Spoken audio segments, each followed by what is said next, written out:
Hi guys, today I am going to tell you about Indian regulatories affairs, the forms which are required to submit for the biotechnology, biosimilars and vaccines. I will describe in detail with the flow chart. Flow chart for regulatory affairs.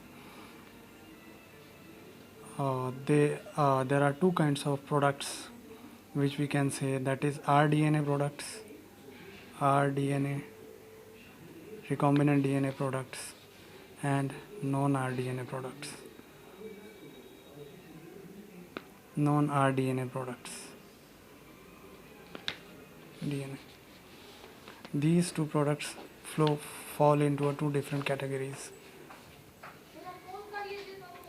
Two different categories. The rDNA products has to go through an IBSC committee, whereas non-rDNA product directly goes straight away to the import license permit. I think this is clear. Import license permit. Whereas from IBSC it goes to DBT and then RCGM. RCGM and in IBSC with DBT permission. BT. And from RCGM, this rDNA product has get import permission, import license permission. That is done through Form 12. And this has to be submitted into DCGI, DCGI Delhi. These approval Form 12 response. When we get the Form 12 response for rDNA product as well as non-rDNA product, both import license permit, Form 12 has to be forwarded response in Form 11. Form 11. This Form 11 further goes for NOC, no objection certificate, NOC for the test license. No objection certificate for the test license, where actually research and development work starts. See license, test license for test and analysis purpose in Form 29. Form 29 DCGI. CGI. Then based on this, there are joint inspections taken care by to grant the for test license. There are joint inspection taken care by local FDA and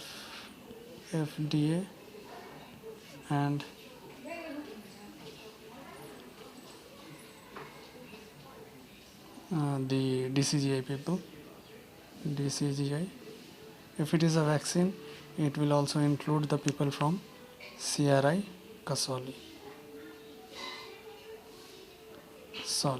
For only for vaccines.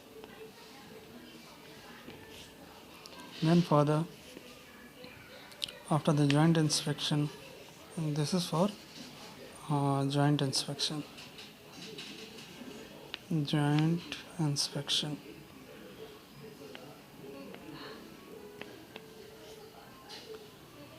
And this is further approval is given when the audit is completed, compliance is done, the approval are given for the test and analysis in a particular lab in Form 30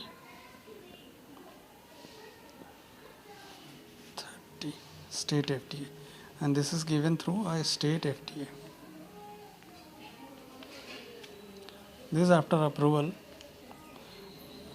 grant of test license is given by DCGI in Form 29. Grant of test license.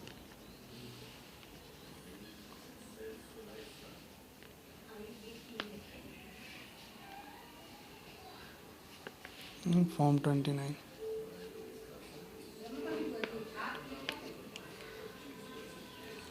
When we get the Form 29 approval for test license in Form 30, and then the state FDCA further gives state FDCA gives Form 30.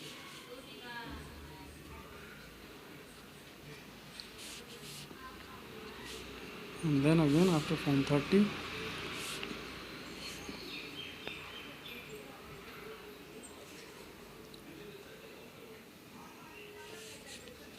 NOC is given. Form 30, based on Form 30, NOC is given. Grant of NOC is given. Grant of test license. Once we get the NOC, now we will get a grant of test license.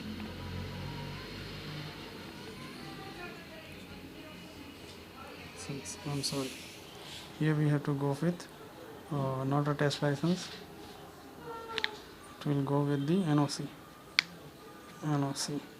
No objection certificate. After getting the no objection certificate and Form 30, grant of test license is given. Grant of test license is again comes in Form 29. When you get the Form 29, submission of test batches, it is particularly for the vaccines.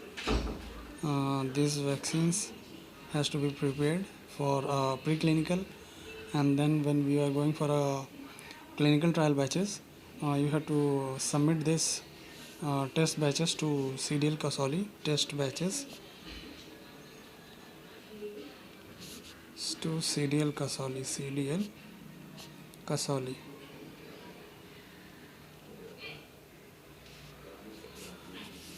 This goes again in a format known as summary protocol, summary SLP, summary lot protocol.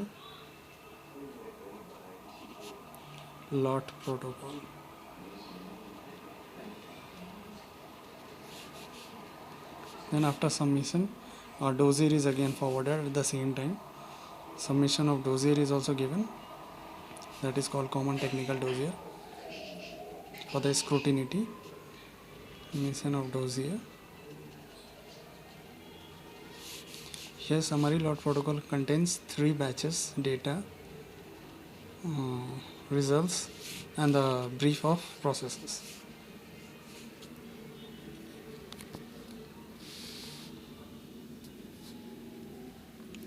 Here once the submission of dossier is given, we can go for NDAC, New Drug Approval Committee.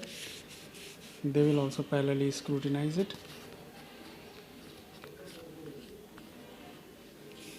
And based on NDAC approval, it will go for the submission for phase 1. Based on NDAC and CDL Kasoli approval, it will go for submission for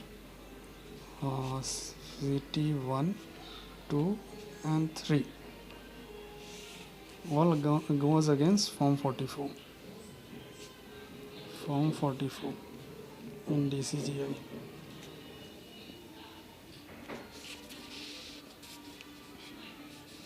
These upon completion submission of Form CT 1, 2 and 3, this can happen again with the similar batches of 3 batches, or if it is for a commercial plant, it is intended if the manufacturing plant has been finished. CT 1 can be done from an R&D. 2 and 3 is always likely to be for the commercial plant, manufacturing plant, where you can take the batches like process validation batches, scale up, and then go for the phase 2 and 3 trial, Form 44.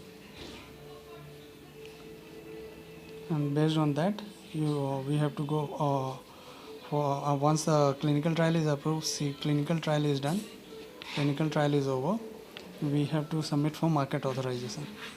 Submit for market authorization.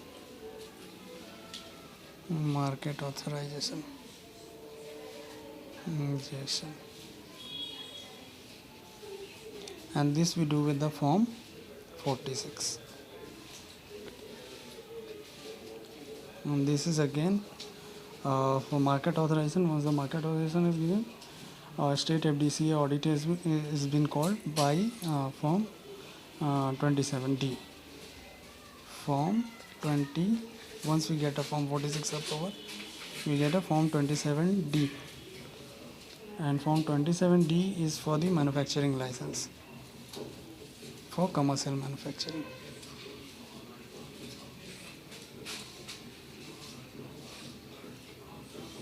License, manufacturing license.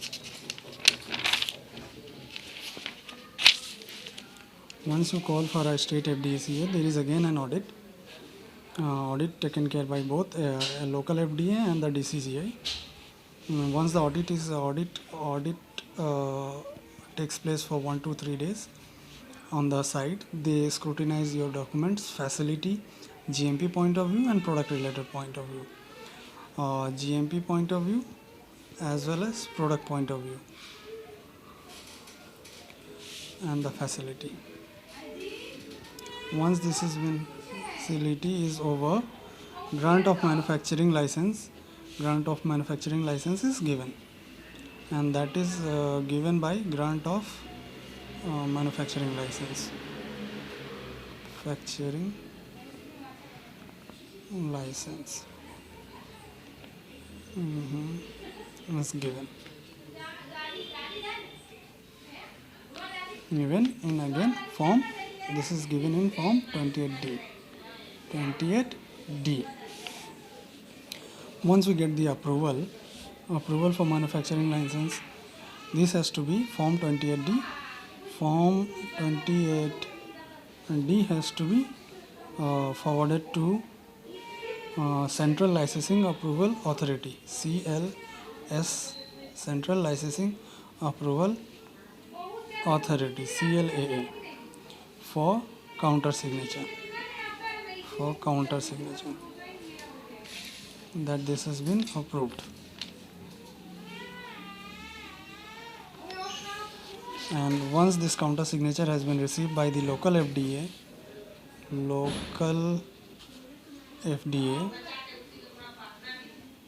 that is a state FDA, or you can say state FDA.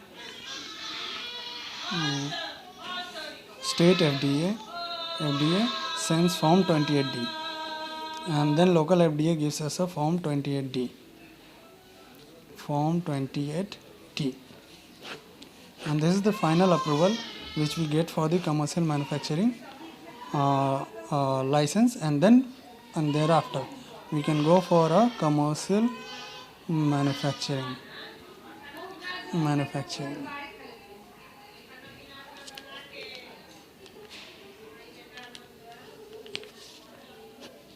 Thank you, friends. I hope the points have been cleared in a very brief way. This will help you a lot. Myself, Anubhav, and I am into a vaccine field. Thanks. I will come back with you a new and different kinds of approvals and regulatories in my next classes.